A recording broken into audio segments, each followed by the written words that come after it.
Hello, and welcome to the Blavatnik School of Government at the University of Oxford. My name is Mariette van der Tol, and I am postdoctoral research fellow with the Alfred Landecker program, one of the school's research programs on the rights of minorities and other vulnerable people. I also oversee the Protestant Political Thought Project, a non-sectarian, non-partisan cross-Atlantic network which seeks to offer a robust critique of populism and nationalism by facilitating conversation between scholars and religious communities. Before we dive in, let me mention that this webinar is coupled with another one tomorrow, titled Seeking the Common Good, the Role of Churches in a Post-Secular and Post-Christendom Context. The latter will be held tomorrow at 4 p.m. British Summer Time. And please note that you need to register separately for that. Also, please note that the webinars are being recorded and will be made available on YouTube. These webinars come in the place of a PPT conference, which the team has decided to postpone until April 2022, so as to give our collaborators a bit of space during this pandemic. In the meantime, we have 3 special issues in the making, one with religion, state, society, one with the Journal of the Bible and its reception, as well as the International Journal of Religion. I speak really on behalf of the team when I say that we hope that this week's conversations will contribute to the profile of the PPT network, as well as the Alfred Landecker program. For today's webinar, Racism, Islamophobia, Antisemitism, Othering and the Weakness of Christian Identity, we are joined by Dr. David Kline from the University of Tennessee, Professor J. Cameron Carter from Indiana University, Bloomington, as well as Professor Zachary Kallo from the Hamad bin Khalifa University in Qatar. It is a tremendous privilege to have all of you in one panel, and we are, of course, looking for Jay to join us soon. The starting point for this conversation on racism, Islamophobia, and anti-Semitism is Dr. David Kline's book, Racism and the Weakness of Christian Identity. In the first part of his book, he explains how racism is part of the very structures of Latin Christianity, not just as an historical incident, but as an expression of certain elements of Christian culture and theology. What I admire in his work is the courageous choice to look within this tradition critically and reflectively, and thus taking responsibility for the part that Christian tradition play with regards to the formation of racism. And his approach might very well facilitate a better understanding of structural racism beyond the confines of the United States of America. Our first respondent today is Professor J. Cameron Carter, whose work really is one of a kind with regards to the comparison of racism and anti-Semitism. He will help us to think through the category of whiteness in relation to supersessionism and the displacement of the Jew. The particular link with anti-Semitism makes his account of great significance for a European audience, especially as several European and British governments seem invested in downplaying the significance of structural racism, as we've seen even just this week. Jay will show us that we must look beyond theology and begin to acknowledge where the cultural transcendences of these theologies impact on inequality today. Lastly, I would like to introduce Professor Zachary Kallo, who comes to this conversation as a scholar in law and religion. He's very knowledgeable on ways in which Muslim identities in Europe are marginalized through the law, and he will help us to think about the meaning of the othering of Muslims and how this might relate to David's perspective on inclusion and exclusion. Whilst this othering is often portrayed as a feature of the right, he will discuss how the negative othering of Muslims also happens in what might be considered the moderate right or moderate spaces in general, taking as an example the writings of the former Pope Benedict. He is also an editor of the book Christianity, Ethics and the Law, the Concept of Love in Christian Legal Thought, which is forthcoming with Routledge. As you'll see, there is quite a lot to reflect on today. As we go through the session, feel free to start formulating your own questions and voting for others. We will most likely have to make a selection of these questions during the Q&A, as there is little time to exhaust them all. However, we will make an effort to include several topics across the board. And also, this webinar really is the beginning of a longer conversation with the Alfred Landecker program, as well as the PPT project. And if you'd like to be part of these ongoing conversations, please get in touch via email. Now, without further ado, David, the floor is yours. Well, thank you so much, Marietta, for that generous introduction. And it is such an honor for me to be here today with such esteemed and erudite scholars, and one of whom is a former teacher of mine. So it's great to be with you, Jay, here today. So in my book, Racism and the Weakness of Christian Identity, I'm interested in what I call Christian identity as a kind of metonym for exploring the question, what is Christianity today? What is this thing that is claimed by so many and in so many different ways? What is this Christianity through which the secular West has inherited so many of its institutions, political and moral discourses, its very sense of history and time? And what is this Christianity that has so deeply shaped the West's fantasies of salvation, of the nation, of the earth, of life itself? And more specifically, I'm interested in what today is being claimed in the name of Christian salvation, whether openly in churches or concealed through its alibi, the secular, and where a certain discourse of Christian salvation still lurks behind every act of Western state violence that justifies itself precisely through appeals to security and safety, to salvation. As listeners might be familiar, for me, these questions come primarily by way of Jacques Derrida's 1993 essay, Faith and Knowledge, the Two Sources of Religion at the Limits of Reason Alone, which remains for me an essential text, and one, I might add, that also seems to me essential for understanding the escalating social and political destabilization we find ourselves in today, a situation relating very closely to the global wave of right-wing populism linked to resurgent narratives of anti-Semitism, Islamophobia, and white supremacy, all driven by explicit appeals to protecting proper identities of blood and soil, the family, nationalism, and so on. Derrida's essay is so important because of the way it foregrounds the problem of religion as a problem of the relationship between self-possessed identity, what he refers to under names such as the autos, ipseity, the self-same, phallogocentrism and masculinity, and sovereignty. And the claim that all self-protective gestures, what I refer to as immunitary acts, must also necessarily be acts of faith that expose the self to an outside in ways that will always compromise the very immunity it seeks. My questions about Christian identity circle around this problem, which structures my theorization of what I call a religious autoimmunity at the heart of Western state power that will always mean a self-imposed sabotaging of its own fantasies of universality and sovereignty. So following Derrida, religion, which remains a discourse that is indissociably Christian by way of its Latin genealogy and Western colonial distribution across the world, religion always operates around two distinct sources.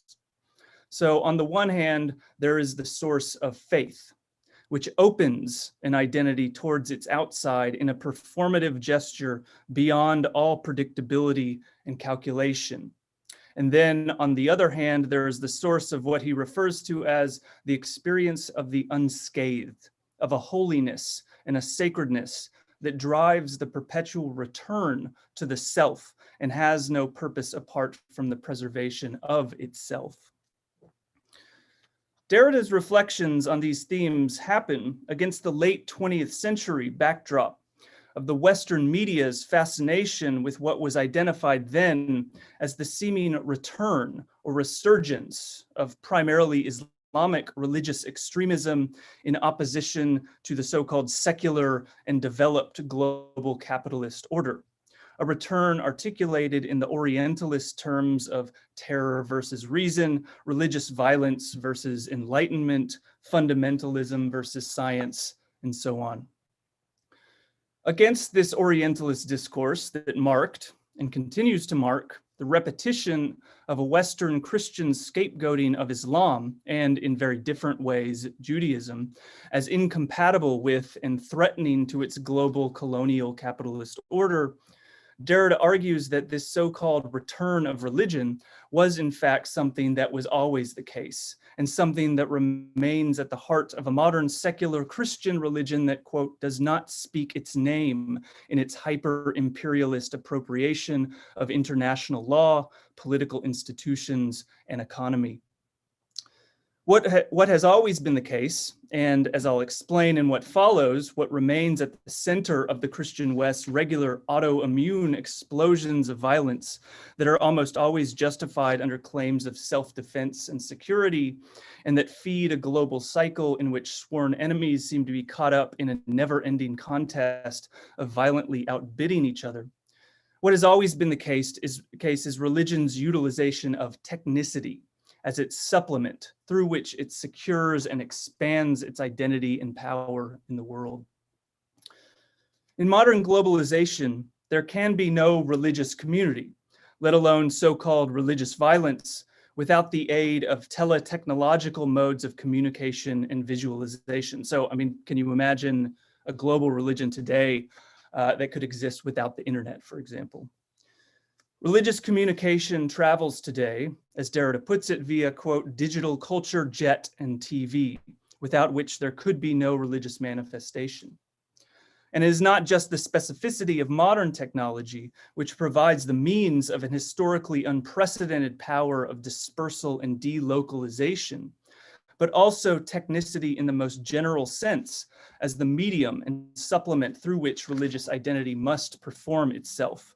So the technicity of languages that disseminate uncontrollably through storytelling and myth, the production of texts, theological systems, and so on. At the heart of this link between religion and technicity is the first source, an originary and elementary faith that is necessary for the establishment of a basic trust in the promise that both religion and technoscience make about themselves, a promise which comes down to the basic testimony, I am telling the truth, you can trust me. So without faith, there is no religious object. There's no God, no communal identity, no transcendence. And without faith, there is also no knowledge or reason or science, which too rely on a certain kind of blind trust in the credit and trustworthiness of their names. What is important about this common source of faith that binds religion and technicity, faith and knowledge, is that religion will always be marked by a process of performative opening through technicity that exposes it in faith to its outside and to a future which is neither predictable nor calculable. And yet, against this source of faith that would open to the other as incalculable vulnerability, there is the other source of religion that moves in the opposite direction, a movement towards closure, towards the absolute protection against and in spite of the necessary opening to the other that will always be at the heart of religious faith. And we can think this movement politically under the signifier of sovereignty. Sovereignty as the self-same, or as the one self which gives itself its own law.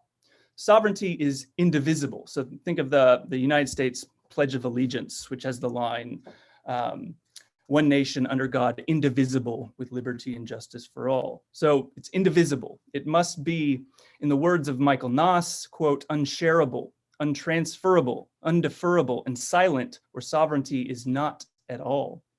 The sovereign self cannot be submitted to temporality and the spatiality of language, time, and space. It must remain a silent phantasm, untouched and pure, a transcendent object. And yet, Apparatically, sovereignty must perform and inhabit an actual body in space and time. Otherwise, it has no force. It must utilize the supplement of language and the force of law, which will always divide and open it beyond itself, and this precisely in order to keep the fantasy of its own sovereignty alive. So self-closure always gives way to self-opening. Immunity always gives way to autoimmunity. In my book, I read the two sources of religion at the genesis of a Christian identity that emerges out of Pauline theological discourse. So in Pauline theology and its early history of interpretation, we see the manifestation of the two sources in St. Paul's dual declaration of a radical faith that opens out onto what is ultimately, I would interpret as a materialist promise of a new culture and community of Jews and Gentiles that performs itself outside all political and social markers of proper and improper identity.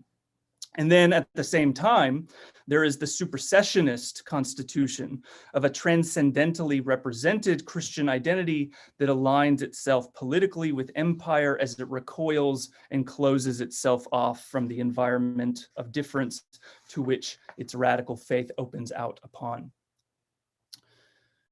Looking to the political theological figure of the catechon, which is the mysterious restrainer of evil and lawlessness in 2 Thessalonians that keeps chaos from breaking out and allows the church to pursue its mission before the return of Christ. And the catechon is also an enduring category for Western political theology that was early on associated by Christians with the Roman Empire. In this figure, we see a Christian political theology of immunity, centered on the necessary preservation and protection of Christian identity against the threat of the undifferentiated and lawless outside. In the catechonic politicization of Christian identity through its linking to the divinely sanctioned mechanism of the state, and here we might think of the state within the framework of the technical supplement that I described a moment ago, Christian identity is transformed around the distinction, the new distinction between state-possessed identity and statelessness, as it seeks to secure its identity and promise of salvation through what biblical studies scholar Ward Blanton refers to as, quote, the effective sovereignty of empire. So in this dual opening towards and closure around the state form, we see an autoimmunity set in motion that has the adverse effect of opening up and exposing Christian identity to a newly established and ever expanding contingent outside environment of others, an exposure necessitating more and more immunizing mechanisms and strategies, which in turn leads to a never-ending cycle of identity transformation and reconstitution. As I've theorized it, it is this basic autoimmune process of identity constitution, transformation, and reconstitution that has been the driver of a Christian state violence as it has perpetually attempted and failed to secure itself, which is to say, secure its own fantasy of a closed, transcendent identity and sovereignty against a world of imminent plurality and contingency. So this is what I mean by the weakness of Christian identity, which, to return to the question, what is Christianity today, I link to the history of European colonialism and the racialization of world order as an event happening inside the history of Christian identity's autoimmune failure to keep itself intact as a transcendentally unchanging and unscathed identity. My claim is that racialized Christianity, which emerges as the form of Christianity's terms of order at the dawn of Western colonialism and comes to be signified under the general name of whiteness, is a particular manifestation of the catechonic production of technologies of governance that identifies Blackness as the paradigmatic figure of the lawless outside, and whose operations are grounded in what Sylvester Johnson and Barnor Hess call the colonial process that constitutes the distinction between Europeanness and non-Europeanness, and then its ontological scale of fully human, not quite human, and non-human. Through these distinctions, which take place both internally and externally to Europe, the invention of race marks a new kind of immunitary taxonomy, where, quote, land, climate, history, bodies, customs, language, and religion all become sedimented metanomically, metaphorically, and normatively as the assembled attributes of race. Such a colonial process finds its protoform in the medieval European racialization of Jews and Muslims through categories of heresy and blood purity, and then is fully developed in colonial discourses of the rational subject and its genocidal encounter with the indigenous peoples of the Americas, and then in the advent of a global merchant anti-Black capitalism built around the transatlantic slave trade and enslaved African labor. One of the markers of this genealogy is the massive proliferation of apparatuses of control and violence through which Christian Euro and then American identity has found new and increasingly complex ways to sustain the distinctions that keep its political body intact and closed.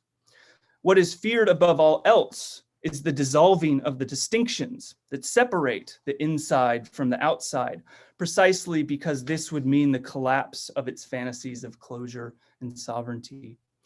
And the fear of dissolution, this is the point of the vicious colonial relation grounded in race as a governing formation, where the colonizer knows that its system of power is always fragile, always subject to blind spots and contingencies it cannot anticipate.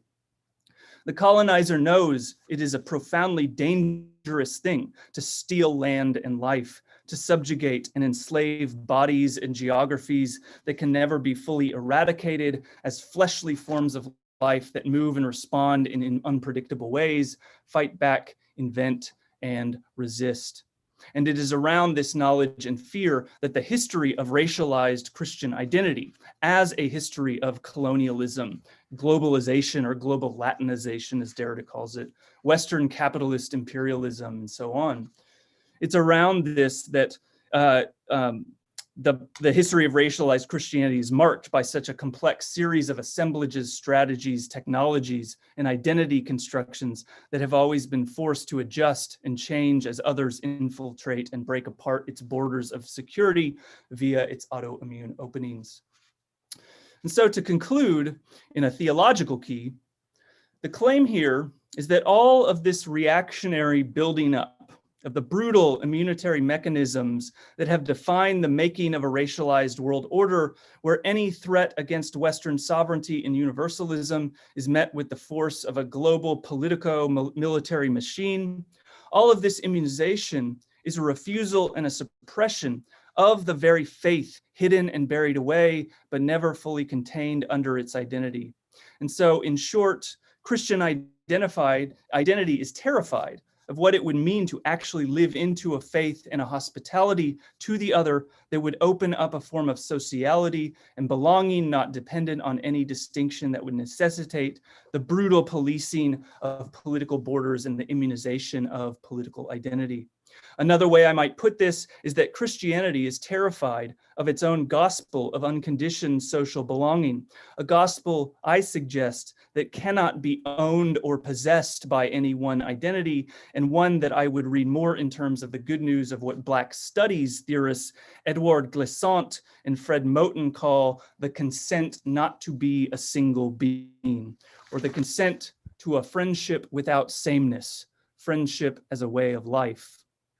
A genuine faith of this kind would open up a vulnerability and a responsibility to the other that would send us into the possibility of an other world where, to quote the great Caribbean philosopher Sylvia Wynter, a new mode of experiencing ourselves in which every mode of being human is part of us, we a part of them.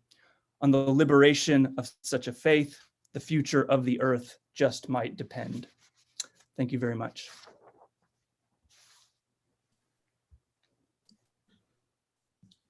Okay, my video, of course, is acting up. I don't know if you can hear me. Please signal if you can hear me at least.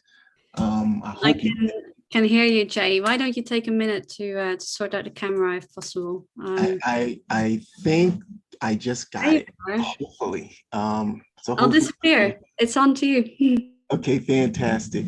Well, thank you, I shall say, Professor Kline, for that fine presentation of your work.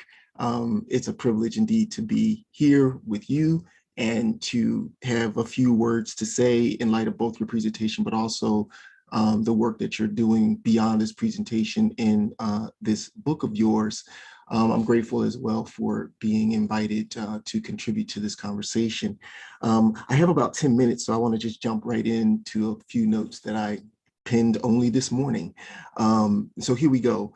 Current news articles in the New York Times here in the United States, The Guardian in the UK, and news outlets in France. These are just the ones I was able to find with a relatively quick Google search. They've been reporting that US-based identity politics have been reverberating back into the UK and continental Europe, creating a race, quote unquote, problem where there is in fact not one. Indeed, given that this Zoom conversation on the new scholarly work of Professor Kline is taking place or being hosted by Cambridge University, it is worth further specifying this issue of a European, and within this a specifically, shall we say, UK disavowal of a race problem in relationship to the recent report out of the UK of the Commission on Race and Ethnic Disparities. In the aftermath of the killing of George Floyd in Minneapolis, Minnesota, here in the United States, the trial of the police officer Chauvin is happening even as we carry on this conversation here. Against the backdrop and in the aftermath of this, Prime Minister Boris Johnson impaneled the Commission on Race and Ethnic Disparities. I'm sorry, wish he had commissioned a panel on ethnic studies, but I digress. The chairman of the commission was Tony Sewell, who is himself Black. Save one person, all of the 10 commissioners, including Chairperson Sewell, is non-white. In its recent March 31st report coming out of that commission, the commission reported that while the UK isn't yet a quote unquote post-racial society, and I pause for a moment, that itself is a goal in need of interrogation, but let me continue. While the UK itself is not a post-racial society, said the report, neither is it any longer a place where, quote unquote, the system is, again, and this is a quote, deliberately rigged against ethnic minorities. Now really is not the time for a thoroughgoing assessment of all of the issues, and I would contend the problems of this report. But I bring it up here against the backdrop of Professor Kline's book and his wonderful presentation that he's just finished, just to highlight a distinctive, something distinctive about the pitfalls, not just of racial reasoning, shall we say, in the abstract, but the pitfalls of racial reasoning in the UK, if not more broadly still in continental Europe today. This pitfall, the distinctiveness of this pitfall is what I call the refusal to think through the internal, if not the psychic and the religious repression regarding its own whiteness and how that whiteness operates through what I would call the surrogate category of the human, the surrogate category of humanism, and such other default notions as civil society, civilization, the philosophical outlook that has come to be called political liberalism, the nation state, and finally still the international order that in shorthand we've come simply to call the West. And so let me not bury the lead. These notions that I've just enumerated and others besides that I don't have time to enumerate are surrogate race categories. They are categories of whiteness, categories that support, shall we put it this way, an ontology of white being. With my remaining moments, I want to underscore a crucial feature of Professor Kline's intellectual interventions into these issues, namely that the repressed category of whiteness, the repressed notion of the whiteness of European being is in fact religious in character. The repression is a practice, in fact, of political theology under the cover of secular liberalism, if we might put it that way. We might call it the political theology of secular whiteness. And again, by secular and non-secular, secular and religious, I'm arguing in effect that these terms co-constitute each other. So when I say secular, you need to hear religious. And when I say religious, you need to hear secular. To get back to the notes I have here, I will briefly, and I confess on the front end, inadequately illustrate through a brief engagement with the mid-20th century European German theologian intellectual Dietrich Bonhoeffer, who was himself a great friend of the British people, what I'm trying to get at here. We learned several things from Dietrich Bonhoeffer. I'll cover some of them here, but I want to lead with this point. Via Dietrich Bonhoeffer, we can observe that when we talk about whiteness, we are not just talking about white people. I want to say this again, because this is a part, I think, of the crucial confusion. When we talk about whiteness, we're not just talking about white people, though those people who believe themselves because of phenotype convergent with European heritage and tradition, who believe themselves to be white, have a privileged sociological and historical relationship to the notion of whiteness. In other words, to veer from my notes for a moment, I'm trying to push a hard distinction here, a distinction between whiteness and white people, while within that distinction also point to the absolute kind of connection between whiteness and white people. To go further back to my notes, rather, what I mean to say by all of this is that whiteness connotes a modality of order and of ordering the political, of structure and structuring the political. Whiteness is an imaginary of statecraft, an imaginary of the international, or simply in short, an imaginary. It shows up through logics of ownership and property. It's been said that whiteness is property, as well as a discourse on property. Surely this is correct. But with Stefano Harney and Fred Moten, we might more precisely think of whiteness as belief in and the practice of absolute self-fashioning, the violent practice of sovereignty and self-determination, the patriarchal, by which I mean the engendering and heterosexuated assertion of sovereign manhood, the assertion of the rights of man. This is absolute self-determination. This is absolute self-fashioning. And when I say again self-fashioning, I'm talking about whiteness and not just white people. Such self-fashioning, absolute self-fashioning, is held in a claim not simply of ownership. Du Bois said that the settler colonial governing or owning of the earth and of the cosmos itself is a practice that goes on forever and ever, amen. But deeper still than what I've just said regarding the claim about self-fashioning held in a claim of ownership is the deeper claim that self-fashioning, that self-determination is not just a claim upon ownership, but is a claim upon the right to own as such. The ownership of the right to own, the ownership of the right to order, the ownership of the right to give orders, the ownership of the right of ordering. This is what I mean by whiteness. The notion of the human, of political liberalism, compresses this whiteness into itself, something like a secret stowed away in a Trojan horse. We see this with Dietrich Bonhoeffer, whom I read as the last great European Christian. For with Bonhoeffer, we see someone who anticipates the terms by which we can even get to the UK report on the Commission on Race and Ethnic Disparities. Let me briefly explain. In Bonhoeffer's Ethics, his posthumously published work written in snatches of time as he was participating in the Abwehr, and a civil servant in the German government, funneling secret information to the Allied forces to the UK, through the UK, back into the United States and into France as well.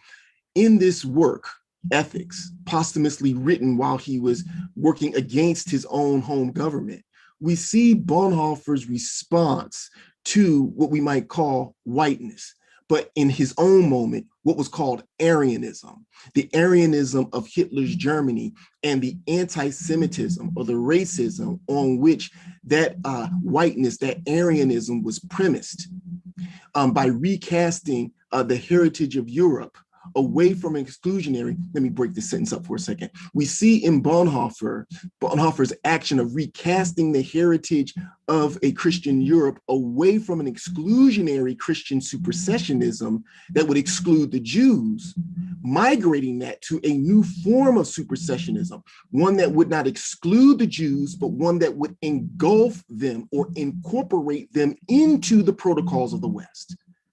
This we might think of as the whitening of the Jew. The Jew now as a part of the foundations of the European West. The Jew, on Bonhoeffer's reading, the Jew now helps us understand the founding of the Western order of man. The question is, how so? Here in a kind of real quick and rough and dirty nutshell is the answer to this question. And I should say I'm drawing out of a chapter from a book that I have that'll be out sometime in the first half of next year, called The Religion of Whiteness, an Apocalyptic Lyric. And there's a chapter in it in which I deal with this in quite extensive detail on the Western International as a structure of whiteness, engaging Bonhoeffer in elaborating what I mean by this. But here we go, my little summary. How is it that for Bonhoeffer, the Jew helps clarify the order of Western man? His answer goes something like this. The Jew has provided the flesh to Jesus, who is the religious symbol or the basis of Western man, and indeed of the West's humanism. Scholar Barner Hesse, whose name David has already brought up, himself a Black Brit teaching in the US at Northwestern University, has argued that this maneuver that I've just summarized regarding Bonhoeffer, in fact, is a maneuver to recast the European as himself now non-racist. Following this, but adding to it the work of ethnic studies scholar Dylan Rodriguez, we can say that what Bonhoeffer is in fact anticipating is what we might call the practice of white theological reconstruction. And that whiteness that's being reconstructed is not a whiteness that now excludes certain others, but now actually incorporates them. That's the reconstructive moment. It was with this that the symbolic, the cultural, and the conceptual terms were set for whiteness as a practice of religious, liberal political inclusion to be set in motion. And the focal point of that inclusion, or that would be non-racism now, right? That stance of being anti-Semitic is now focalized around the Jew.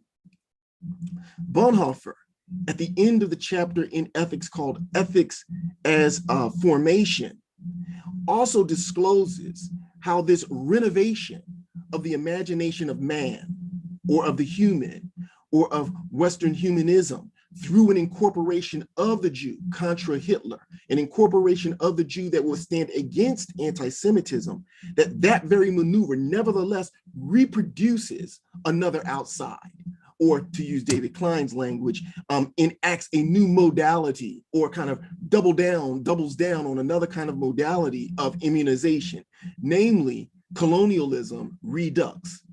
That is to say, Bonhoeffer now posits the incorporation of the Jew within the terms of Western humanism, within the terms of Western political liberalism, precisely by advancing a new mode of colonialism under a post-colonial guise.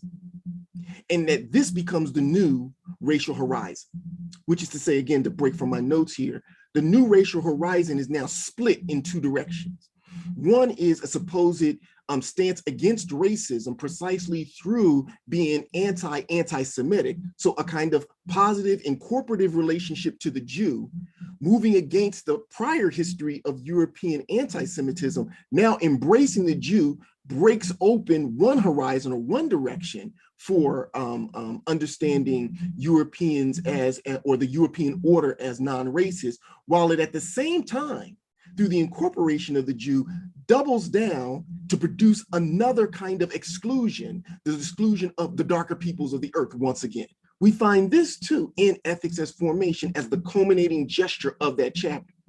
Bonhoeffer then goes on in the follow-up chapter, Heritage and Decay, to fully unravel and develop this idea of how the Jew must be understood as providing the flesh of the Western order of things. In short, and in summary here, what I'm suggesting about Bonhoeffer is that Bonhoeffer in the middle of the 20th century provides us a story of the whitening of the Jew.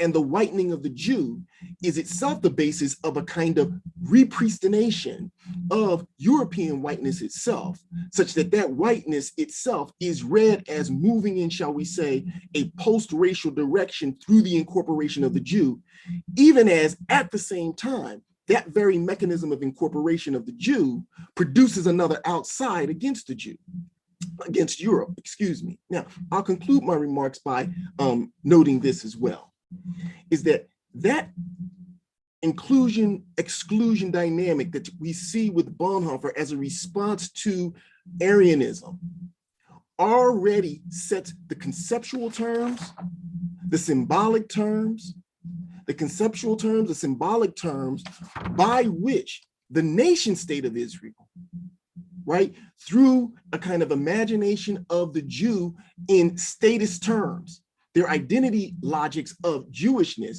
get sutured to the statist and international logics of the West, and in so doing, sutures them to the colonial practices of the West. This conceptual move on Bonhoeffer's part sets again the symbolic terms by which you can get the nation state of Israel functioning as a Christian state, a Christian outpost in the Middle East, operating further still in settler colonial terms with respect to the Palestinians.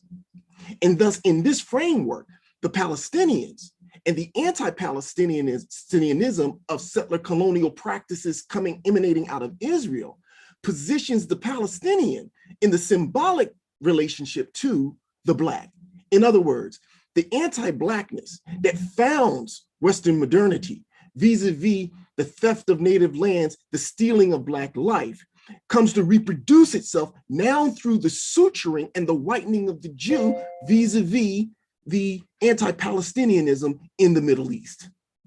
What I've tried to do here is sort of like kind of map out the mutating terms of white theological reconstruction and the ways in which whiteness can come and in fact does structure the European imaginary, even at the same time that there can be claims made to the fact or to the effect that we have moved past racism, or in the language of the report, that we see that currently there's really no inequality of any significant nature happening in the UK, even though we're not a fully post-racial society, as the report says.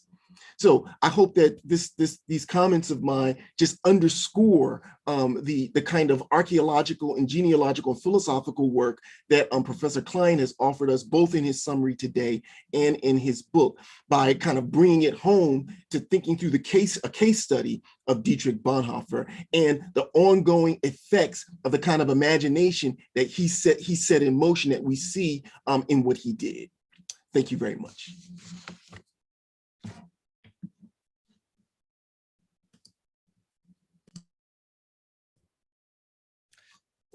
Well, good evening, or I guess Zoom etiquette dictates that I simply say good day, since we're no doubt scattered about. But thank you, first of all, to David and to Jay. This project has been a great opportunity to think about how your work can bear in some very interesting and challenging ways on my own. And this is very much a project that is ongoing, and I look forward to our conversation.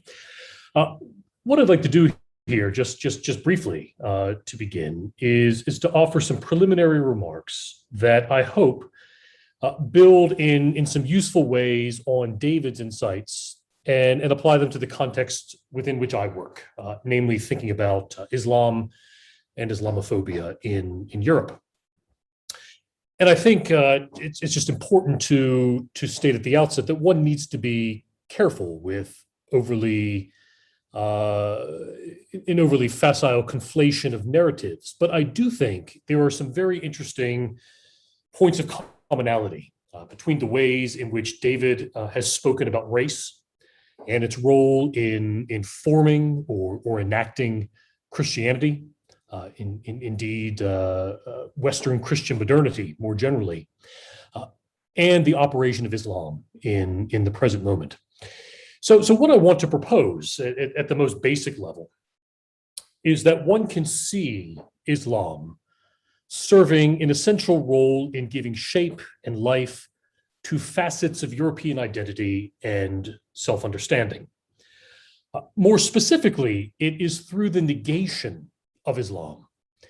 And that is Islam, I think, importantly here understood both as an essentialized faith, but also Muslims as individuals. And I'll mention this further in a moment. I think women in particular serve a particularly critical role within the economy of this process.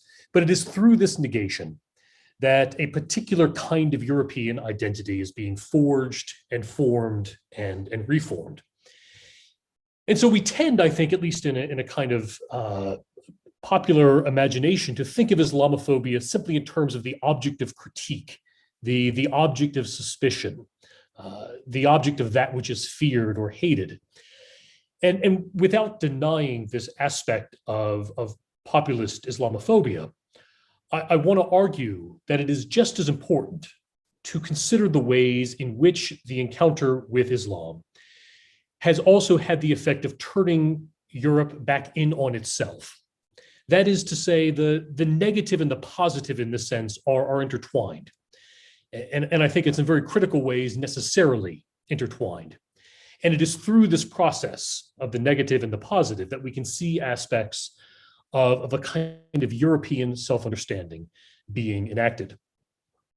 I want to take this even a little bit further here and propose what I think is potentially a quite interesting point of engagement with some of David's themes.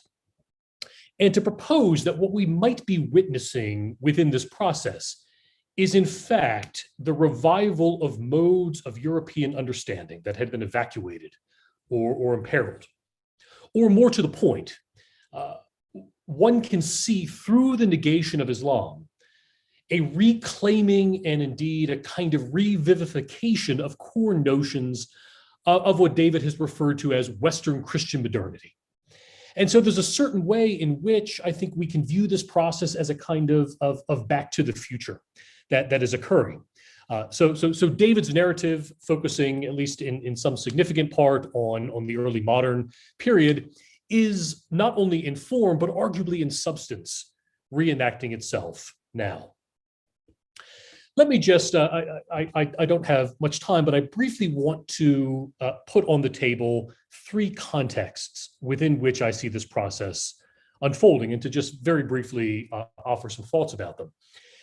And these three are, first, the Christian character of Europe. The second is the secular character of Europe. And the third is the claiming of Europe as a culture of liberation or of enacting freedom.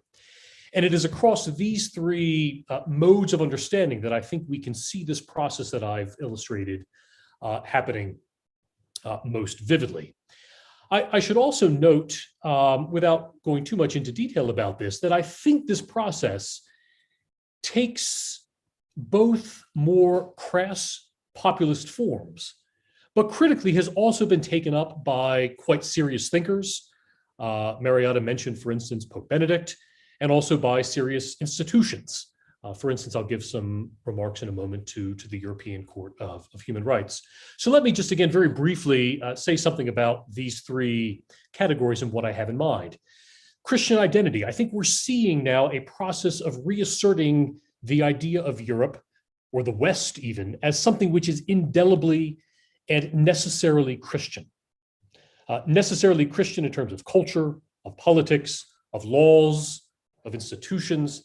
And again, you see this both in more populist as well as more serious veins. The rosary at the borders protest in Poland a few years ago. Miles long lines of persons holding rosary beads, projecting this image of Poland as a Christian nation against the seeming threat of Muslim migrants.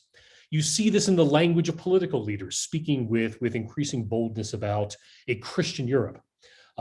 You also see it in law.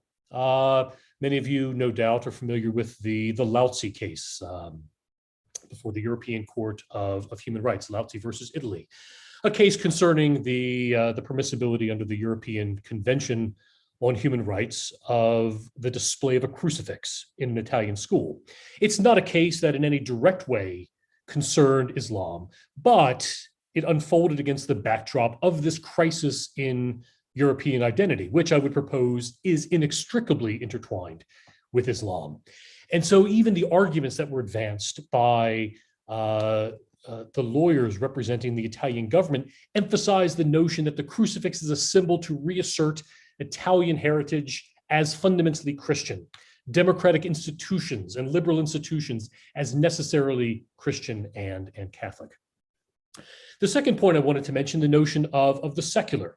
And I think we are seeing a return to almost modern narratives of the secular as something which protects against the intrinsic violence of religion, the secular as an agent of peace.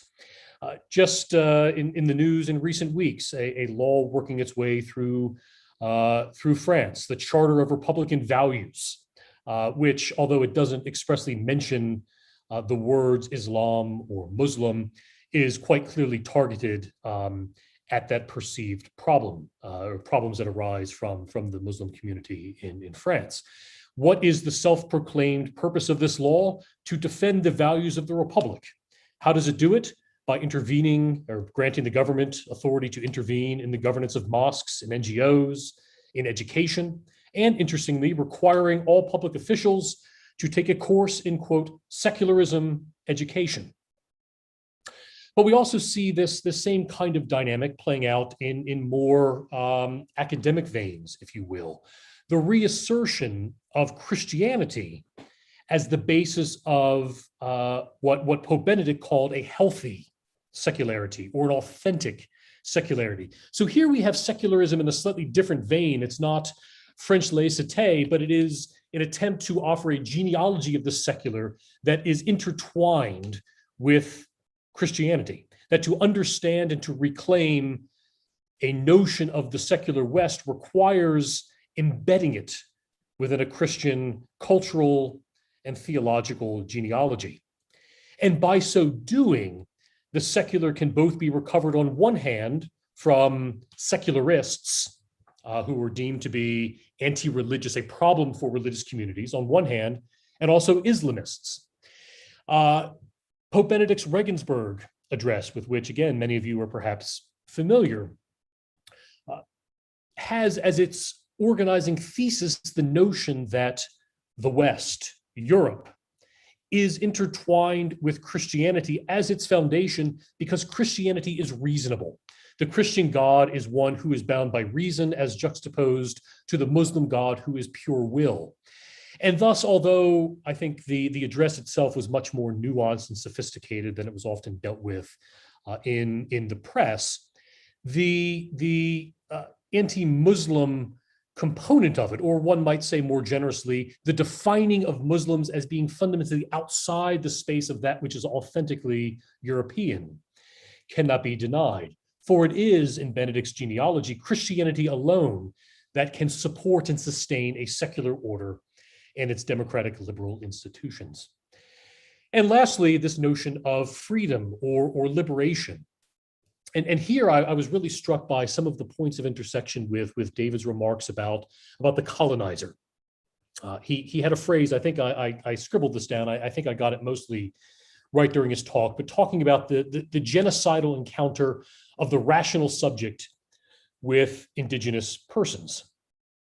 And I think one can very well see images of this same process playing it out in the ways in which European law in particular, the force and the violence of law, is being offered as a rational force of liberation, not only against the Muslim, but in fact for the Muslim.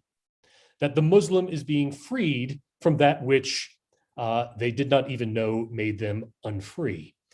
And I think here, one of the most interesting illustrations of this occurs again from the European Court of Human Rights, and their cases dealing with various bans across a number of European countries. There was a case involving Switzerland, one involving Turkey, one involving France, actually two involving France, and various legal bans on the wearing of Muslim headscarves in different contexts. But the case to which I want to make a brief specific reference is the case of SAS versus France, decided just a few years ago, which concerned the constitutionality of France's so-called burqa ban, which you might recall. And here's what is particularly interesting to me about this case. The French government, when advancing its defense of the law, used the language of effaced. They described Muslim women wearing the veil as being effaced from public life. That is literally having their very presence removed through the act of wearing this garment.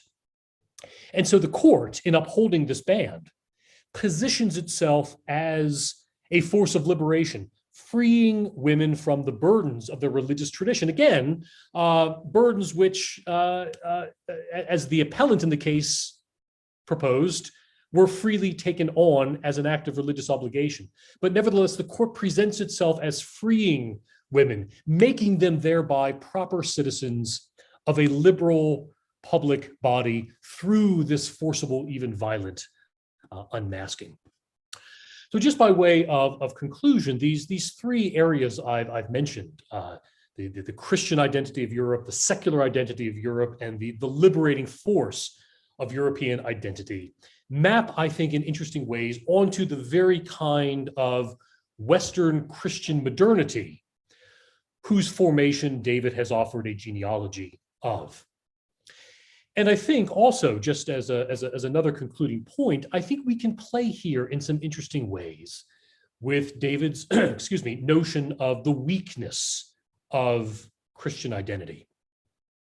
Because what might seem from the narrative I've offered to be a story about the reassertion of strong notions of collective identity, in fact, I would propose comes very much from a position of weakness. And Islam, or the Muslim, is threatening because the faith is imagined and framed by courts and by commentators as something which is monolithically strong. It is a strong form of religion precisely that threatens the void of self-understanding. And so the reassertion of a determined form of identity in the ways that I have described is, at least I would propose, more about protecting this void than it is filling it with a clear affirmative alternative. And so in this sense, Islam both produces and kind of resurrects these themes of a modern Christian Europe. And while there, of course, is talk about assimilation and pluralism, Islam has assumed within the economy of this process an essential role in sustaining it in its ongoing performance. And so, just to end with this thought, it seems to me that in a kind of paradoxical way, the very effort to erase Islam's presence in the ways that I have described must equally then be paired with a process by which Islam becomes ever more essential and unerasable. Thank you.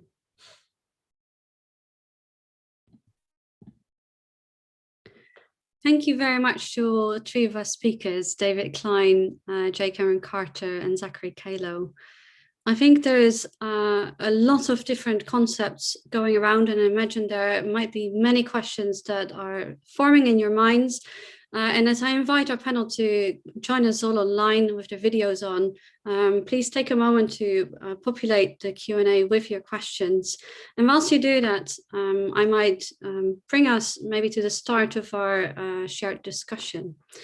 So I think having listened to the three very different narratives about race, one around the issues of inclusion, exclusion, and the concept of autoimmunity, as well as Jay's concept of how the Jew relates to race, as well as Zachary's comments on how Muslims are othered. I wonder if we might need to make a dual distinction, first between the Jew as what was seen in early and in medieval Christianity, and perhaps even today, the Jew is the nascent Christian, but also the idea of the Black person as the nascent Christian, and a justification that this has given to colonial practices at times. So the idea of nascent Christianity, as well as, on the other hand, a kind of gentilization relative to the nation. So the Jew as Jew is other to the nation, but the Jew as nascent Christian might potentially be included. Similarly, the Black person might be othered relative to the white man, but through his participation in Christianity might find a space therein. And there is maybe a similar story with Muslims that could be told about an unrelenting demand to conform and to integrate and to assimilate. And I wonder if the three of you could perhaps reflect on this dual distinction of, on the one hand, the other as a nascent Christian, and on the other hand, the other as a Gentile relative to the nation. I wonder, Zachary, maybe we might start with you and then work our way back to facilitate this all in the three different narratives. Don't forget to unmute yourselves, and maybe David and Jay, you could do the same whilst we're on it. Sorry, there we go. I want to let this thought actually stew in my mind a bit, so maybe we can also circle back to me. But I suppose just my initial thought is, there is a way in which this almost dialogical process in which as you framed it, is something which one hesitates to use the language of inevitable, but there is a kind of inertia in the way that these binaries feed each other.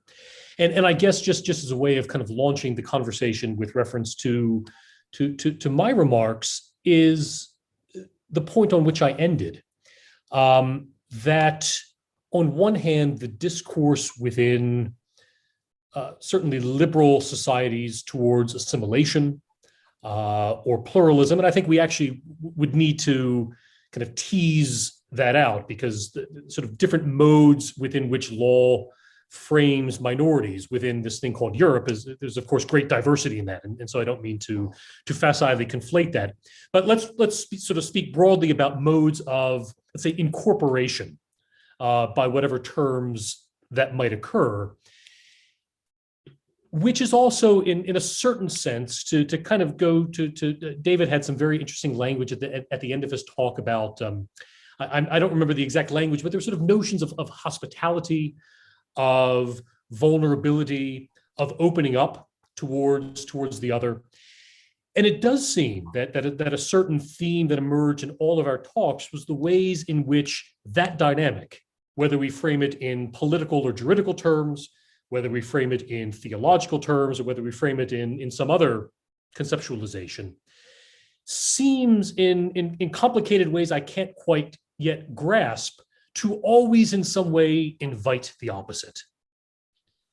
That the impulse to include seems in some sense paired, at least in the narrative I've offered, with the necessity of excluding. And thus the possibility of ever achieving modes of friendship or hospitality, be it political, juridical, or otherwise, runs up against this limit principle. Let me just put one other question on the table. It's just a question that's been kind of lingering in my mind, and maybe it's something we can circle back to, which is the extent to which this story that we are telling is universal on one hand, versus something which is particular to heritors of the Christian imagination. Because certainly this notion of exclusion and inclusion, of defining oneself against the other, there is something universal about this with respect to cultures and states and communities. There's something sort of deeply embedded in our humanity that seeks to understand ourselves by juxtaposition to the other. And it does seem that we do need, and I know David does this in very complicated ways in his book, but I do think we also need to wrestle with what is distinctively an expression of Christian practice and understanding on one hand versus something which is just ingrained in the fabric of our individual and collective natures. Because it does seem that's part of the story here, that the deeply human impulse to always exclude, even in ways that may not necessarily be malicious, but just to understand the self by reference to what the self is not, is something that I do think we need to kind of struggle with a little more. So I'm rambling and speaking too much. So let me pause and hear from my colleagues. Jay or David, would you like to respond to this as well? And if so, please unmute yourself. Did you want to go, Jay, or? Okay. Yeah, it's a really good question. The question about the kind of included exclusion, the question of Jewish identity as a kind of nascent Christian identity. I mean, there's so much to say about this. There's a lot to say just about the kind of relation of the Abrahamic itself amongst itself, and not least about the very term Judeo-Christian, and how that term has come to operate, in many ways, precisely as the exclusion of the Islamic from the Abrahamic structure, which creates a whole nother set of distinctions and exclusions and so on. You did mention the figure or the category of blackness, and I think that this is a really important one. And let me just gesture, and I'm sure Jay has a lot to say about this as well. Let me just gesture towards the kind of move that I make in the book. And I didn't have time in my presentation to elaborate on this, but this really kind of is one of the absolute key kind of aspects of the kind of genealogy of the modern Christian West and Christian identity, is that the kind of modern Christian West, the structure, right, itself is one that is premised fundamentally on the two poles of the human, which is coded as whiteness, as white Europeanness, right, at the top, and then at the kind of absolute bottom. And not even in the book, I say this in kind of complicated ways in terms of it's not even really at the bottom. It's the like absolute exclusion of the whole structure itself, which is why I call the structure itself anti-blackness. So blackness, I do this through engagement through various Black studies thinkers such as Frank Wilderson and Fred Moten in the US, and their take on the kind of included exclusion as it happens by way of Giorgio Agamben, who's really kind of made the kind of paradox of sovereignty, paradox of the kind of national structure famous in that kind of philosophical sense. But blackness is that upon which the entire structure, right, defines itself, right? And so this gets back to the kind of question of the Abrahamic, right, and how it fits within a structure, right, that produces that through various codes, through various inclusions, right, that produces a structure of humanness, right, that spans from whiteness, white European identity, right, all the way down to Muslim identity, to Jewish identity, coded in at various scales, right, in proximity to the human.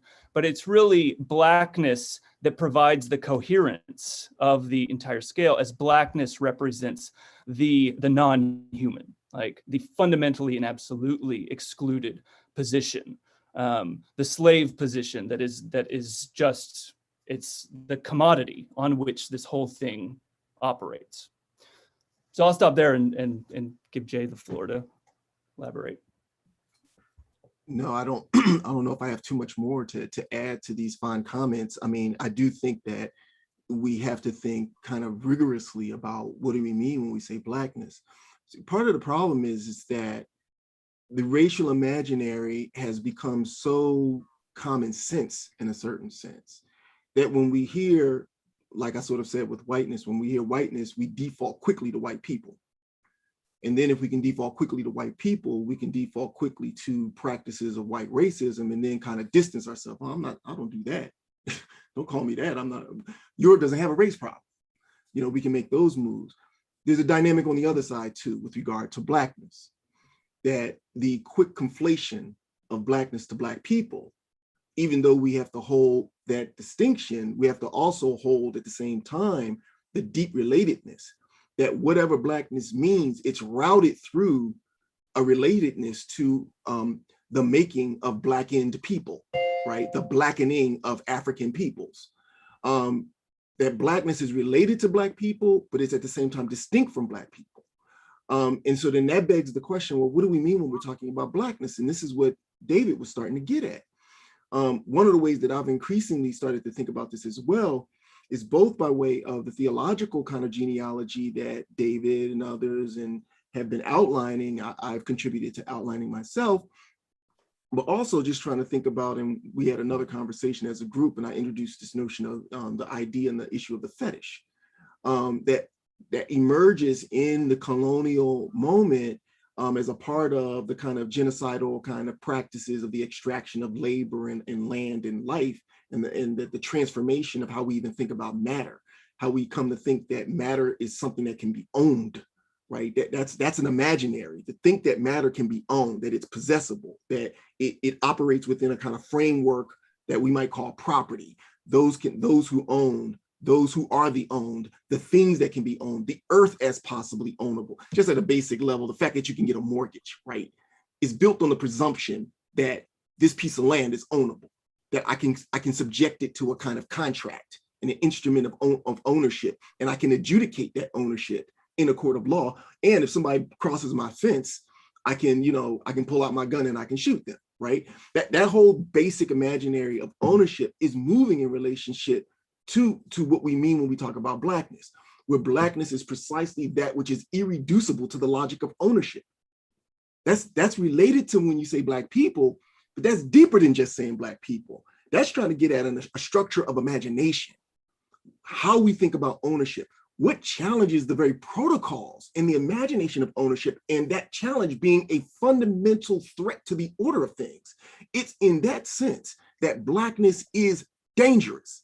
It's dangerous because it indexes a complete different sociality, one not premised on ownership, one not premised on the themes of self-determination, which is to say, the beginning right to own myself as the basis for the ownership of other things, and the evaluation of others who are not rationally self-possessed, owning themselves, too affected by their emotions and the outside, and therefore have to be rationally managed through law, through slavery, et cetera, et cetera. The history of this we can go inside of. But when we say Blackness, what we are talking about is a challenge to the very imaginary that we are positioned in. And that imaginary then getting read upon and blackening a certain people. The racial imaginary emerges through that. It doesn't come first. It is the production of this very way of imagining world, the very thing we call the world, the very thing that at a kind of order of international politics we call the West, et cetera, et cetera. When, as I often have said, that when Michael Brown was walking with, not that's one example, but not so much Michael Brown in this example I'm thinking of, but I'm thinking of Dylan Roof, who went into the Mother Emanuel Church in Charleston, South Carolina. I've gone in print and saying that when Roof showed up, he wasn't just shooting at the people in that church. He was shooting through the people at that church for what the people at that church, in some sense, came to represent for him. They represented the alternative. Let's just say it like that. What is this, the alternative? He told us an alternative. They're marrying our women. They're doing this. He enumerated several things. One having to do with they're marrying our women. That brings online the whole issues of sexuality. Who loves whom under what conditions? They're running our government. You know, this is the time of Obama's in office. They're the specter of a different political order. He's shooting through those people to try and arrest the different imaginary, the alternative. That's what we're talking about. When we say whiteness, we're talking about an order of things. I'll go ahead and borrow the Foucauldian language, though Foucault did not turn it in the direction of coloniality and raciality. But I'll use this language. It's the order of things that Blackness represents. Now, to make this like historically even more textured, very quickly to conclude my comments, in the moment of coloniality, what the Portuguese did in setting this thing in motion, when they go down onto and commence what we would now call enslaving on the western coast of Africa, they saw these people, they saw their life ways, they saw similarities, but they also saw differences. And at the level of similarities, they're attracted. At the level of difference, they're arrested, right? Now, with Rudo Atto, we already know that that's a structure of the sacred, right? The mysterium tremendum that inspires awe, but also that attracts, et fascinam, right? They go down there and they have an experience of the sacred in the confrontation, in the contact moment with these people. And they have to make a decision what they're going to do at that point. And what they effectively do, they give us the notion of the fetish. It gets taken up by Marx, commodity and fetishism. It gets taken up by Freud and Lacan. We get, the discourse of the fetish and sexuality, but they give us the notion of the fetish. And at root, what the notion of the fetish did was it adjudicated difference under the terms that the strict theological vocabulary of the Judeo-Christian Islamic tradition could not give them. They had to make sense of difference when Jewish difference couldn't be mobilized to sufficiently do the work, and Islamic difference could not sufficiently be mobilized to do the work.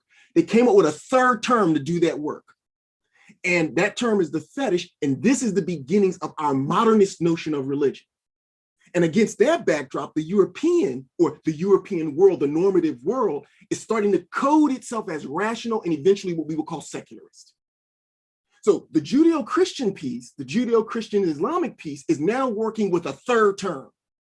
And that third term around religion or bad religion, fetish religion, is going to like mutate and it's going to become the language of race and the implied language of white and whiteness on the other side. We are inside that vice grip right now.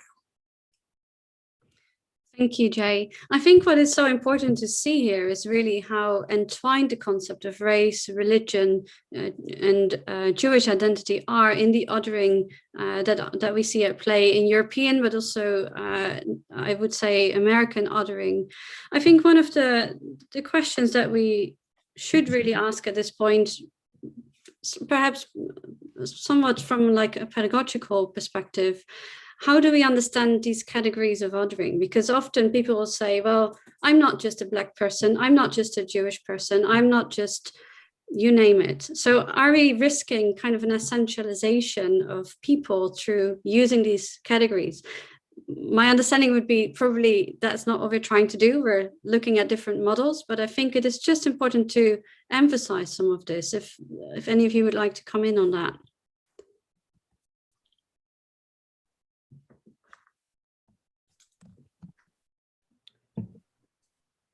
I can start. Just the simple, Jay's already pointed to this, but one of the important things I think to think about in reference to that question would be something like the distinction between whiteness and white people. Like at an individual level, sure, talking about your own identity or your own kind of imbrication and, like infinite various, areas of life and society and institutions, at the kind of individual level, right, that varies immensely. But that's not to say,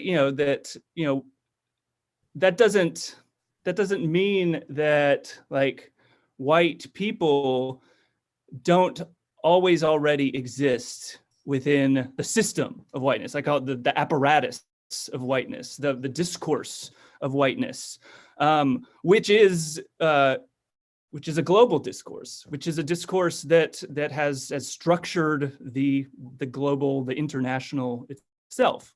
And so, thinking about this, at that kind of individual level, right? The task is really to think about the systems that we're caught up in, right? The systems that have actually very little to do with the particular ways that we actually live our lives, in any given situation.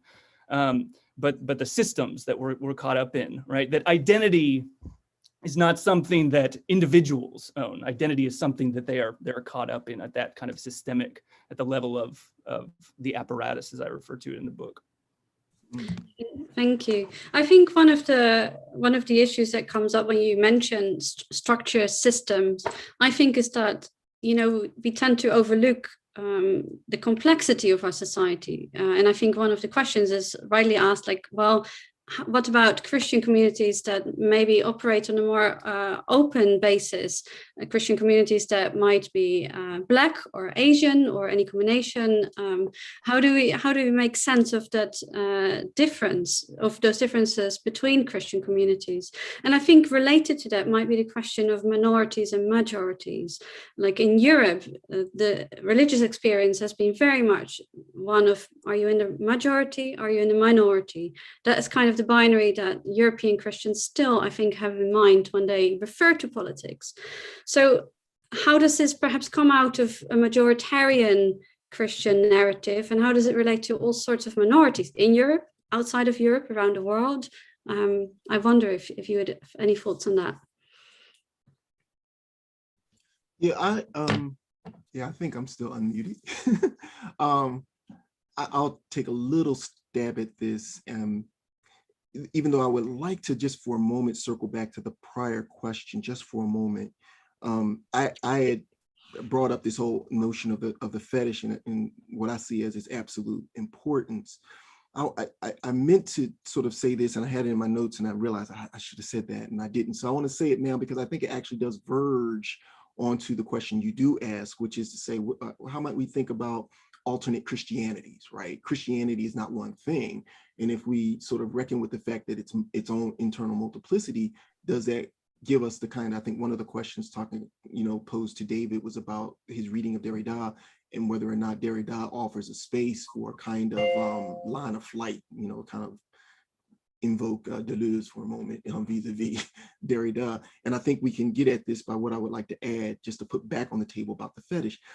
Historically, one of the things that the fetish was meant to regulate, the Europeanist production of this idea of the fetish as the Europeanist production of what we now think of as religion, right? And as that like opens onto what we come to eventually think of as race, the global idea of race, is that what the fetish was meant to regulate, it emerges to control and contain what I call anarchy.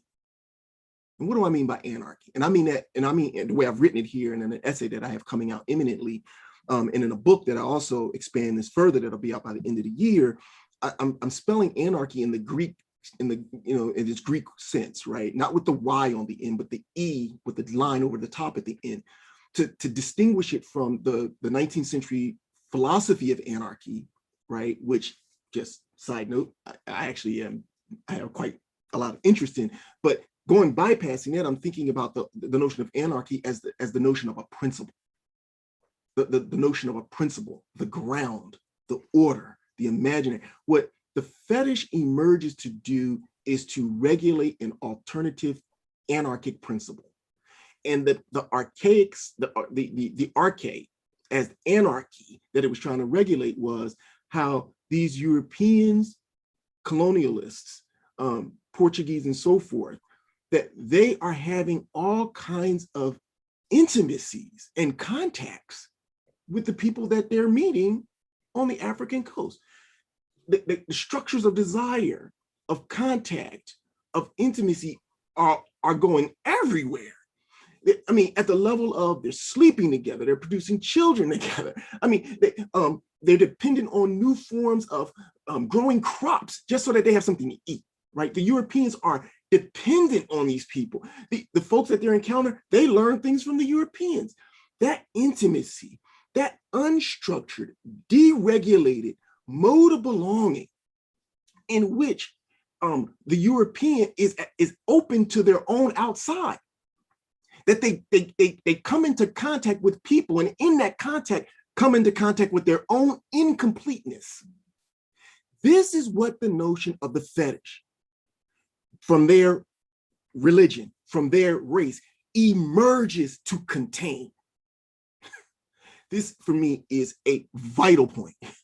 And it goes to this immunity stuff that David is talking about. It was a moment in which immunity was off the table. It was sheer openness, or we might say incompletion. Their existence was an existence in incompletion. It didn't strive for completion. It was not a closed identity. We've been using the language of identity. I've been sitting back, and I almost want to now kind of cut against this word, because the notion of identity as we tend to use it operates under the presumption of the self-contained I. Now, when people say, you know, I'm not just black, I'm more than black. I'm not just white, I'm more than white. I'm not just, you fill in the blank, I'm more than that. And then try to like layer on, it still often operates under the presumption that what it means to be black is closed here. And then I can layer on top of that, oh, I'm a woman. What it means to be woman, I'm closed here. Oh, I'm gay. Oh, I can put that on top of here, closed here. And we stack on these notions of closed identities. And that's still operating under the sense of the self-determined sovereign subject. We now just want to ramify it. I'm suggesting there's something different at play. What would it mean to actually not think from the vantage point of the human species as enclosure, and thus the notion of identity as the philosophical complement to that notion of enclosure? What would it mean for us to think at the horizon of sheer incompletion? What would that mean? Now, I want to put that over to this question of alternate Christianities, because I would now try to want to put forward, and I can't defend it here, but I'll just put it forward. I want to suggest that we must read diasporic Black social life. Inside of that, diasporic Black religious traditions. Inside of that, diasporic Black Christianity, the way in which Blackness meets Christianity and takes it up into its horizon. Not Blackness into the horizon of an immunizing European Christianity, but an immunizing European Christianity confronting Blackness as sheer, expansive incompletion, a kind of quantum incompletion, right? A cosmic incompletion. What does that Christianity look like? It looks like the thing that Dylann Roof was trying to kill in South Carolina. That's what it looks like. He came, he knocked on the door. Those folk lived an existence that was doing this. They said, come in. It was what made them vulnerable, but they said, come on in, right? And even Dylann Roof said, I almost couldn't do what I did. Why? Because they kept loving me so strong. What if that kind of Christianity is what we're talking about? A non-immunized Christianity, right? And not just leaving it to just the Christian tradition, but forms of Black social life that move in non-immutized incompletion. What if that's what Blackness in relationship to Black people, in relation to the stateless, in relation to those who are deemed the immigrant, locked up at borders, who are policed from coming into the EU? What if that's the gift of such people? But also, what if that's what's freaking the hell out of us too? Us here being the West. Thank you, Jay. I wonder, Zachary, if you could maybe pick up some of this point of incompleteness or a deeper openness, I suppose, to different identities from the perspective of Christianity in the Middle East. Somebody who teaches and researches at the University of Qatar. I wonder, many Christian communities, if not all in the Middle East, live as minorities. How does that experience inform some of this conversation? Yeah, just before I think about that, let me just make, if I can, a very brief and discrete point relating to the discussion we've been having, which is, it seems to me that certainly when we're dealing with law, that identity is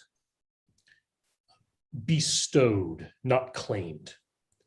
And that's a story that you see emerging time and again, certainly in some of the relevant jurisprudence that I've been talking about. That the force of law is used to create and manufacture and impose on persons and communities an identity. And there's a kind of paradox about this in that oftentimes utilizing the very language of pluralism and diversity and democracy ends up replicating certain kinds of static categories of identity. And I mentioned briefly in my opening remarks the SAS versus France case involving the French ban on the full face veil. And the woman who was the appellant in that case, at a very simplistic level, her position was, I'm doing this of my own free will. I know what I'm doing. This is my tradition. I choose to enact my faith in this particular way. And the court impliedly said, I mean, without using these words, this is my interpretation of the decision. They essentially said, you don't know what's best for you. You do not know what you are doing. You do not even know that you are not free. And I think these dynamics are all in some sense constitutive of the ways in which identity is made and constructed and ultimately imposed. Law, of course, is not the only context within which this occurs, but it's the one by which the power of the state participates in the instantiation of these identities. There's a wonderful book from some decades ago now by John Noonan, who was both a philosopher and a theologian, but also a judge on the Ninth Circuit Court of Appeals in San Francisco. And it was called Persons and the Masks of the Law. And part of his point was that the law has a way of covering the person. It hides the person, it hides the particular story.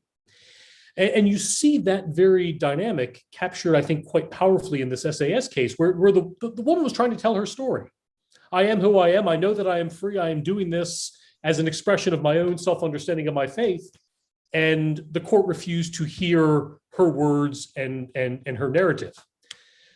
And I think we could hypothesize all sorts of reasons why it is that the law operating in these ways, again, I think oftentimes precisely when it is attempting to affect outcomes that aim to affect pluralism and diversity and the recognition of particularistic identities, ends up doing something which is quite the opposite. I've talked so much, I'm forgetting the particulars of your question. I think you were asking about Christian identity and identities in the Middle East. I mean, there's the broader geopolitical dynamic, which I'm less competent to comment on. I mean, I can talk about. We want to talk about persons and the masks of the law. I can sort of tell you my own story.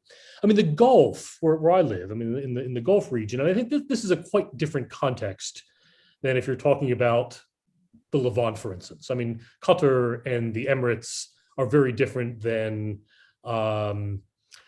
Lebanon and Jordan. I mean, we're sort of dealing, so to even talk about kind of the Middle East and Christian communities therein is itself a deeply complicated issue.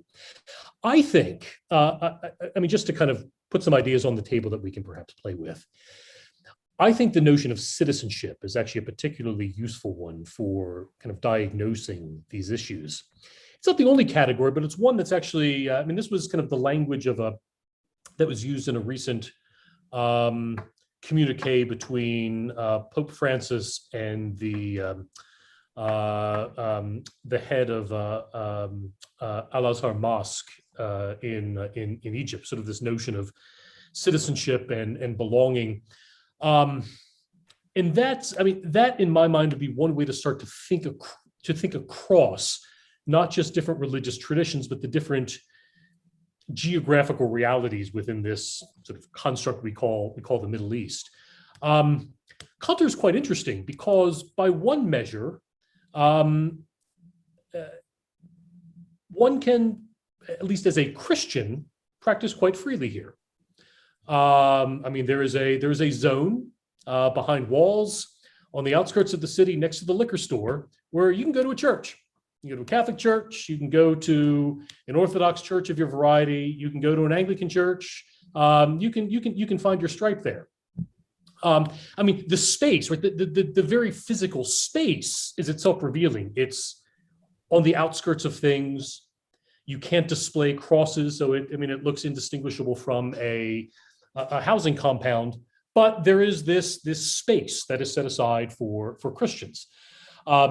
Being a Jew would be a much more complicated proposition to practice. But this is intermingled, I think, in my mind, though, with notions of citizenship and belonging. And this is why I mentioned the Gulf in particular, because in these countries, you have huge expatriate populations. So both at the level of law, but also at the level of experience, what it means to be and to belong and to participate in a community, whether that be a religious community, whether that be a social community, whether that be a political community, is a deeply complicated issue. And Qatar is 90% expatriate. So what does it mean to be a lawful resident who in some very deep sense does not and never will be permitted to participate in the public life at a certain level of a body politic? And what does that also then mean for one's participation and involvement in different communities of belonging, like religious communities? That's a much different dynamic than talking about citizenship and identity in, for instance, Lebanon, where these identities have been reduced to structural policies within law, right? Where in the office of the president and the office of the prime minister and so forth are designated to holders of particular religious faiths. So a kind of forced way of living and being together to maintain a fragile peace becomes, in that sense, an artifact of law. So I mean, there's much more that could be said. I guess I'll just say that I think to kind of punt this to others, this notion of citizenship and the way that religion as one artifact of that, but by no means the only one, though often in these contexts, religion is a point of entry by which other assumptions of identity are made and imposed, is, I think, both a way of understanding the complexities within this region, and might also be, I mean, to kind of jump ahead a couple of steps, if one of our considerations is what does it mean to live together amongst these differences? What does hospitality mean? What does an invitation to the other entail? In that case, I think religion and notions of belonging as citizenship become increasingly critical. Thank you. I'm also keeping an eye on the Q&A section. If there's particular questions that you'd like to answer, feel free to type some in. But I've been trying to harmonize some of the more general themes that emerge from there. And of course, there's much more to be said. But I think one of the things I would like to bring up is a question asked by Thomas Utug about the recognition of Christianity in Europe contemporarily as a reaction to Islam.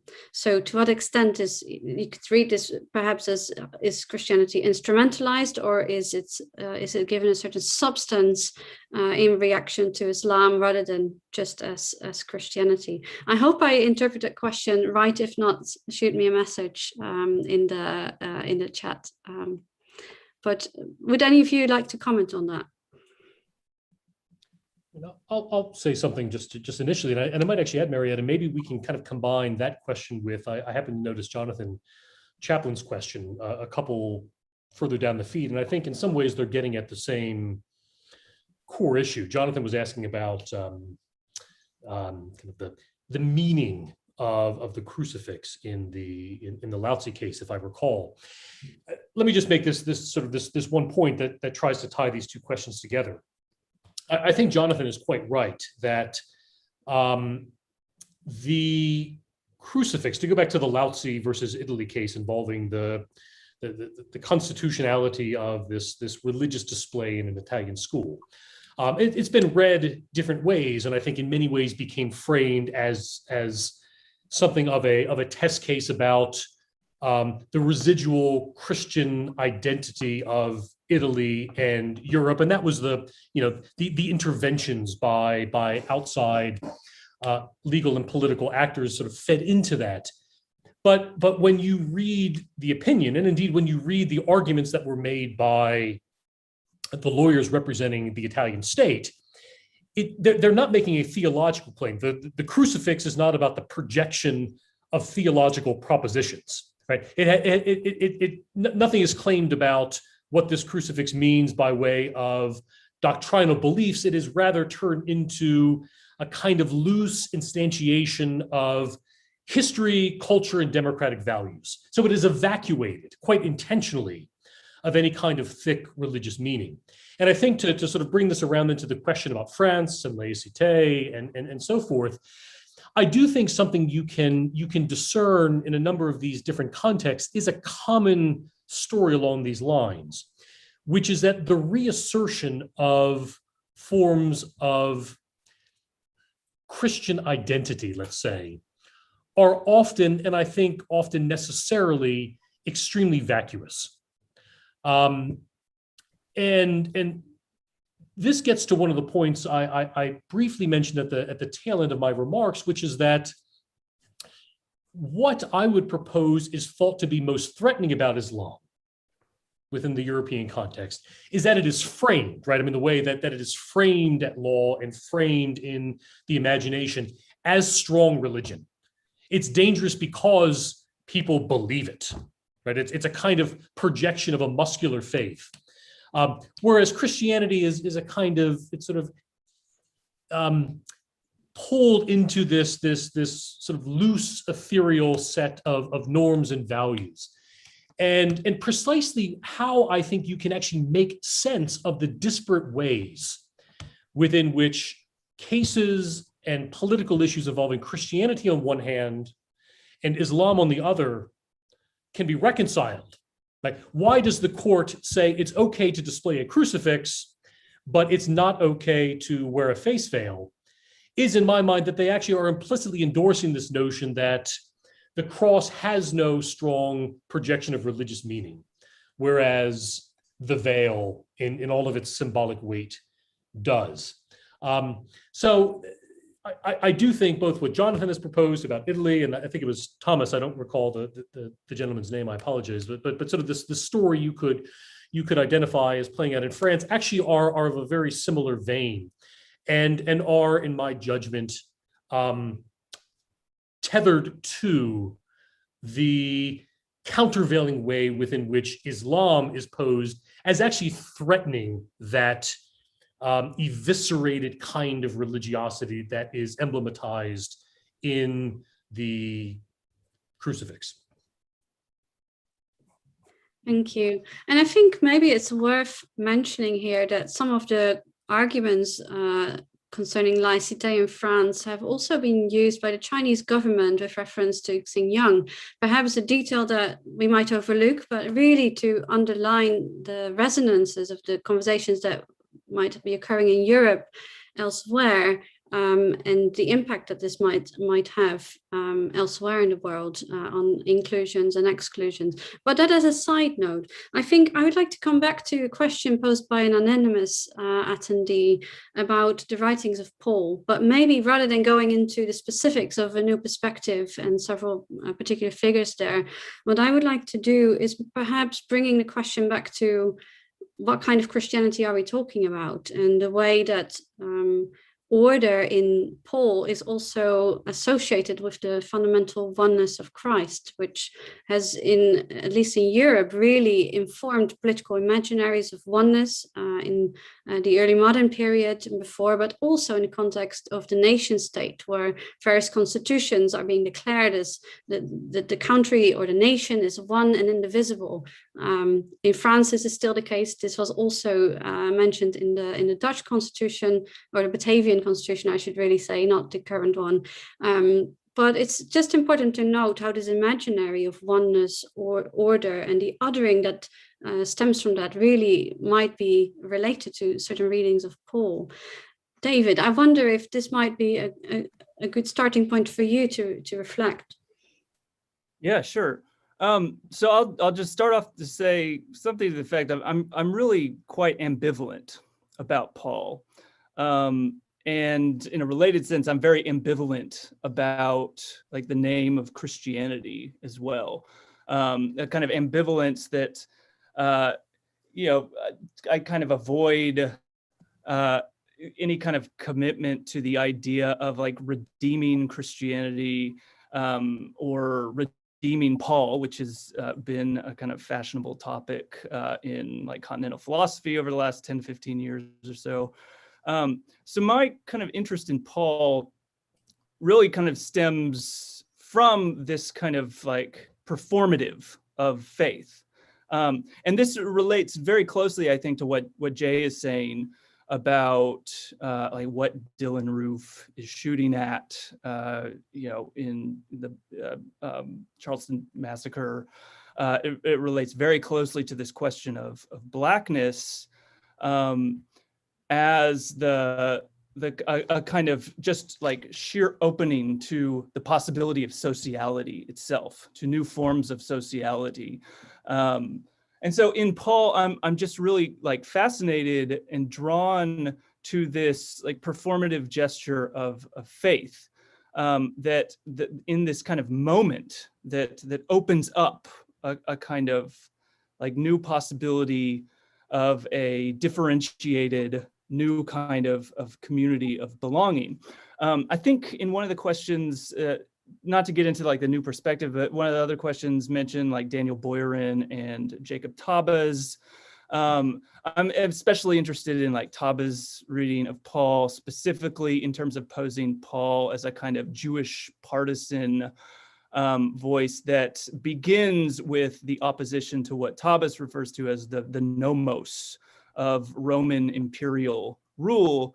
And so in Paul, and I would say in the kind of examples of what I would refer to as like Christianities against Christianities, the kind of liberation theology tradition, Black theological traditions in many ways, there's a kind of like, I read these examples as beginning from this kind of like Pauline faith. And again, I'm kind of ambivalent in terms of whether we actually want to like hold on to that term or hold on to the figure of Paul himself.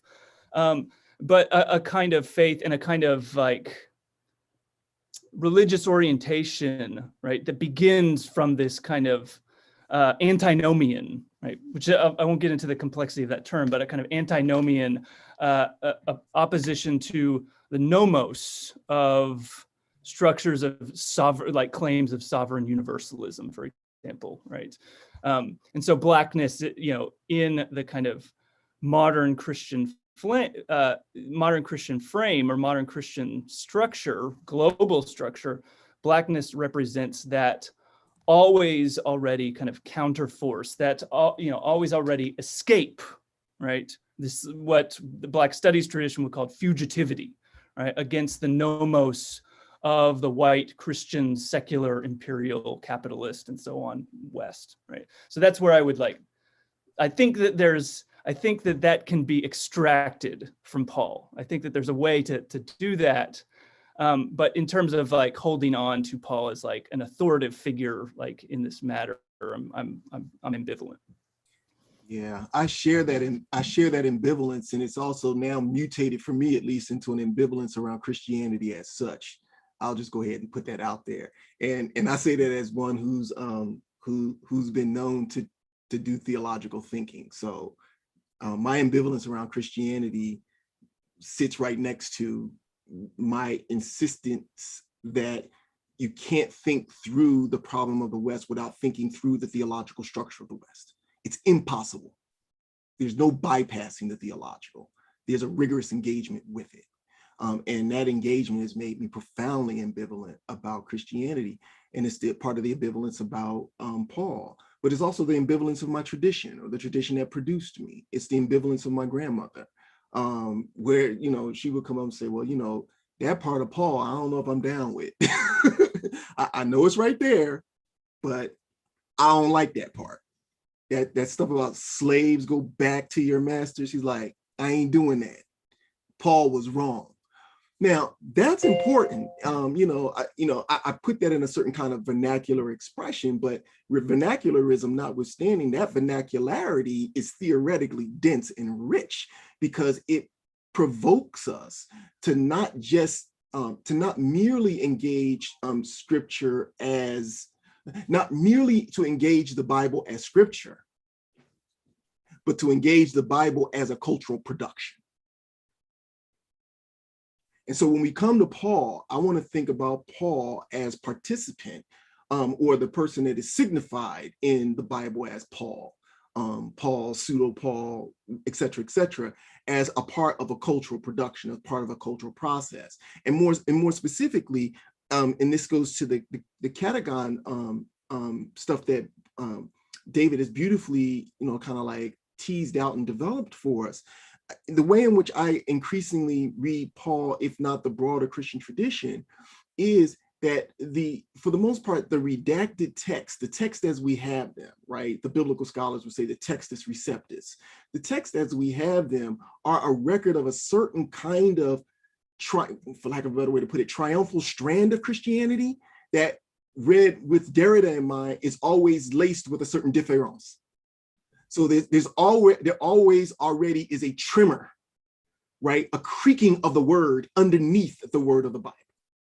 And the challenge is to think them both. And I think this catechon stuff has something to do with that, right? On the one hand, you could sort of say that the kind of cultural symbolic system that begins to emerge through the New Testament and through the Bible is a cultural symbolic system in which the order of the political, right, the nomos of the kind of proto-nomos of the earth that is emerging through scripture is one that is structured between master and slave, between sovereign and subordinate, where God is the ultimate sovereign. David talked about this, right? And the human being can be a self-determined sovereign inside of the sovereignty of God. That is, in a certain submission, and this is where the master-slave stuff, I'm going to start playing with it, inside of a certain Christian submission to the proper divine sovereign, we have sovereign mediated to us. And so the proper human is the one who knows how to submit to proper authority, and in that submission acquires authority. That's a master-slave structure. That's exactly what the master-slave structure is. Now, there's a way to read Paul where Paul is the first theorist of that. And yet, on the other hand, there's also these kind of like traces that sometimes push back against that. That is to say, what if the slave on one level is, or what is called the slave in the Bible on one level is the end result of policing that which refuses that structure of mastery and slavery, of obedience and submission? What if slave is the name of the attempt to corral something that already exceeds what that name is meant to corral, and say that it's actually submitted and obedient? What if we actually thought that moment that precedes the imposition of the notion of the slave on it? Now, I would want to argue that the kind of tradition that I come out of, and to the extent that there are people in that tradition that have made Jesus their choice, many of them are wrestling with that other dynamic. It's not that they always get it right, because sometimes they go in the direction of submission. And you get all these other kind of weird dynamics that can come out of Black Christianity too. So this is not an argument for like the perfection of Black Christianity. What I am saying, it is an argument for a tradition that is in some sense glimpsed, what in many respects gets repressed or operates at the level of a certain kind of différance within the tradition of Christianity. And it's that kind of friction, that frictive wrestling that generates a kind of Afro-diasporic tradition. Thank you. I think we are coming to the end of our session, but what I would like to point out is, as we consider the theological structures and the political structures, really what we're doing is opening up a conversation, asking more questions, fielding more questions. And I think what is important is that we stay with that unresolvedness of some of the conversation of today, whether that pertains to race, to anti-Judaism, anti-Semitism, as also Islamophobia. I really want to encourage you to take it seriously to the extent that these might be related or comparable, but also to be sensitive to the many different manifestations of othering politically, what this means. And this is something that Jay would himself, I think, emphasize if I had given him more time. So what I would like to say is, please join me in thanking David, Jay, and Zachary. But also, please, thank you to the audience for your questions today. I would like to invite you back tomorrow to our webinar, Seeking the Common Good, the Role of Churches in a Post-Secular and Post-Christendom Society. And this will be with Anne Guillard, Sophia Johnson, and yours truly, which will make for an all-female panel as opposed to today. I thought that was slightly funny, but you don't have to find that funny. Anyway, we will be reflecting on the self-othering that occurs in some Christian communities under the influence of secularization. And in this particular context, Anne will consider vulnerability and weakness. And this will really carry the conversation today forward, but in a more perhaps specific and focused way on what is now the role of the churches in Europe. Don't forget to register for that if you haven't already. And if you'd like to stay updated on the Alfred Landecker program or the Protestant Political Thought Project, please do not hesitate to get in touch via email. And with that, I thank you and wish you a wonderful rest of the day.